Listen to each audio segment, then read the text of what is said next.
Alrighty, hello every folks, and good morning. Welcome to a quick little discussion here on monster units, specifically how they work and how they might potentially be a bit more valuable than you might think.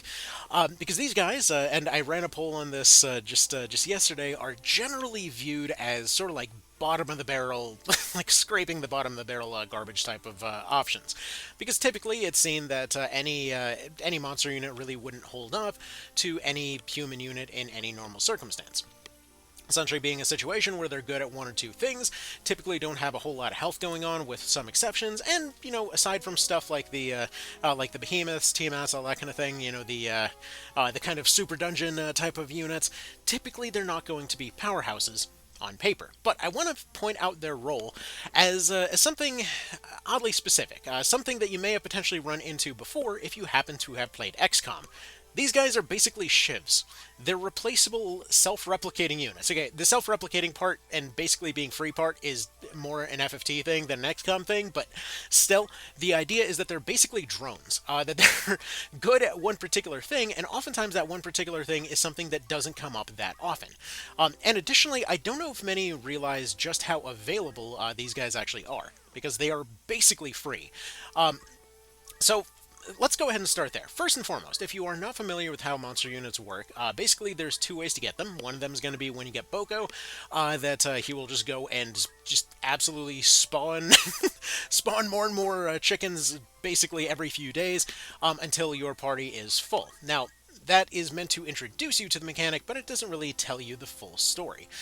So essentially what goes on here is that when you acquire a monster unit, every few days, it has a chance to lay an egg. Now, I don't mean that specific monster, I just mean your party has a opportunity to spawn an egg based off of one of the monsters here. You can have one egg at a time. Once that egg ends up spawning, you will then have 3 days until it goes and hatches into a new monster type. Based off the one that it chose to spawn off of, this will essentially be a random level up to the maximum level in your party, and additionally will have random Brave and Faith, which is realistically the only thing that you need to care about for these units.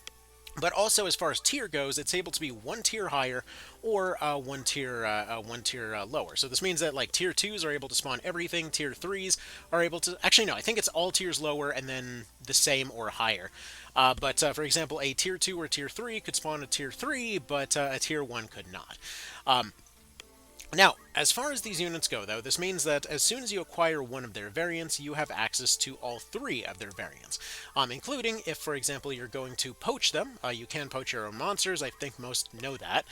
But yeah, if you are looking to poach them, you can basically just spawn those items as much as you'd like. And additionally, if you wanted to use these particular types of units, as long as you keep one backup copy around, you actually now have a disposable drone of a unit.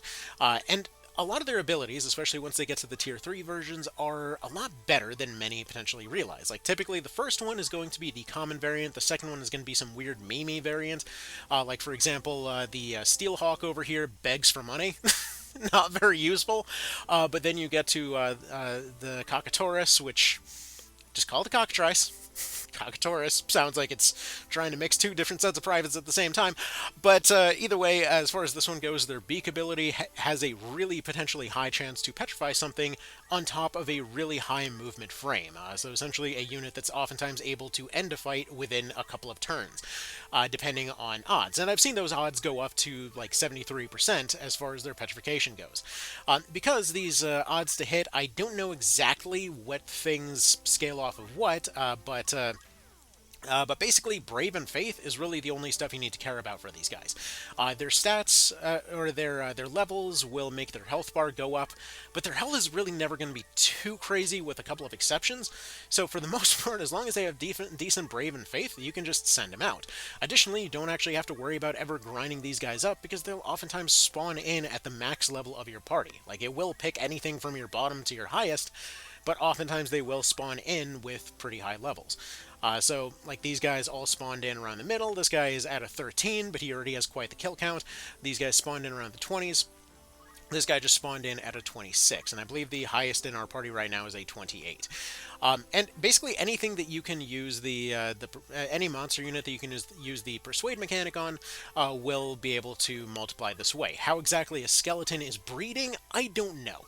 I mean, I guess they've got plenty of bones, but that's a whole other joke for another day. Anyways, so the thing is though, that a lot of their abilities are actually something that people cannot do in, depending on the units that you run into.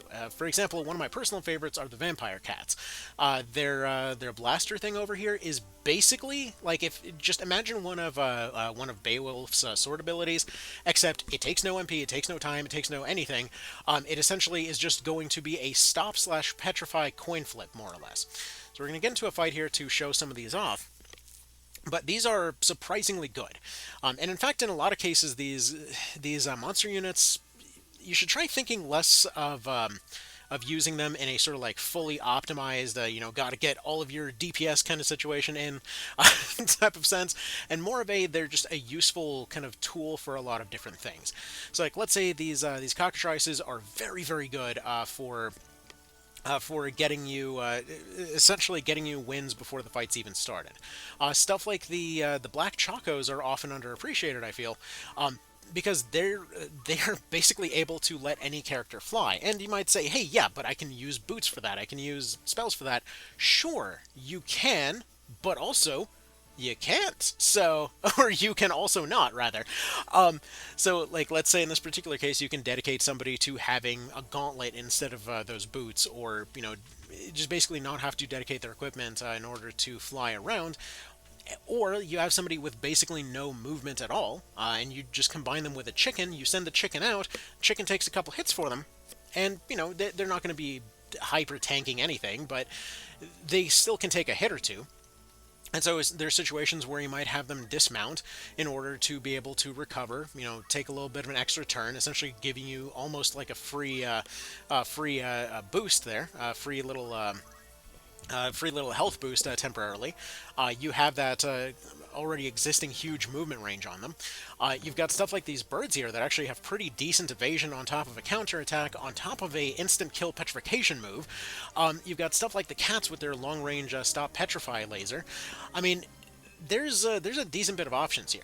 And so, like, let's say I have this chemist with a battle axe over here, right?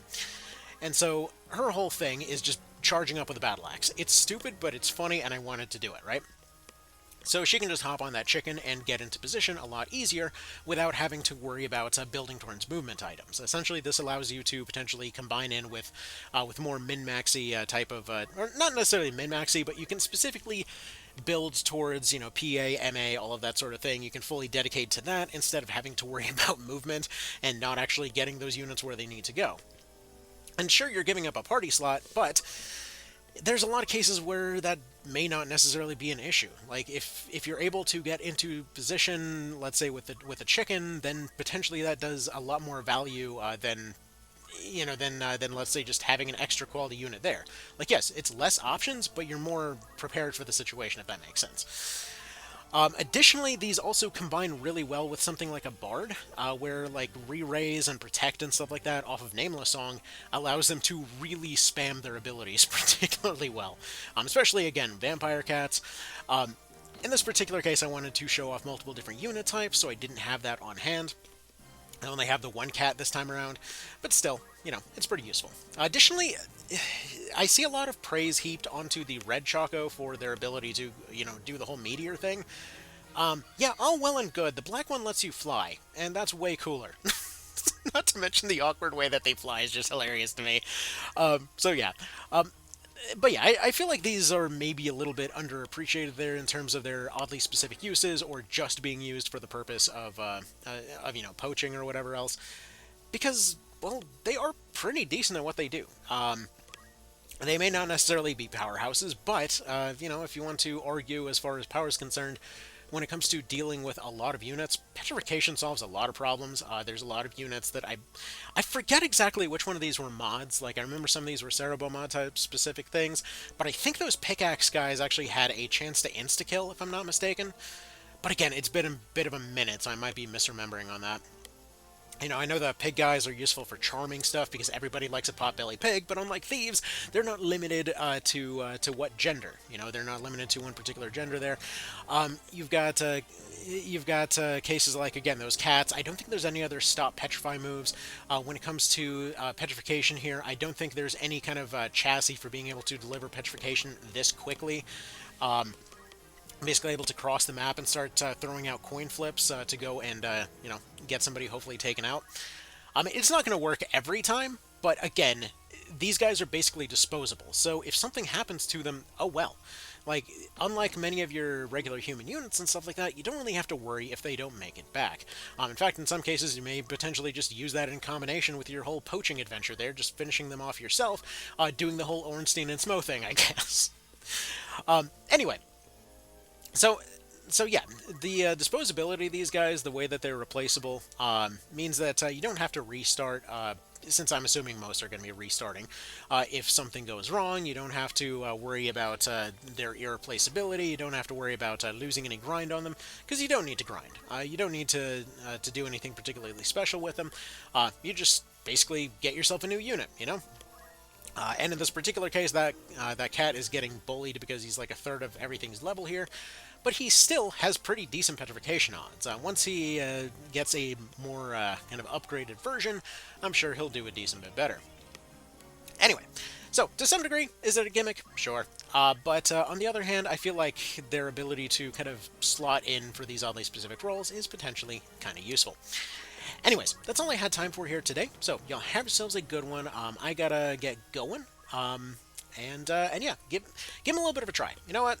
These monster units, they don't get enough love, and I almost wonder, with the increased party cap in Tic Tacs, I'm repeatedly wondering if by any chance they're going to end up being a bit overpowered, because one of the main things that ends up holding them back in these other versions is, well, as far as their replaceability is concerned, like, you need some free party slots. So, I did end up firing Agrius as well as a few of the other NPCs there, specifically to be able to get more chickens and whatnot. But yeah, I wonder.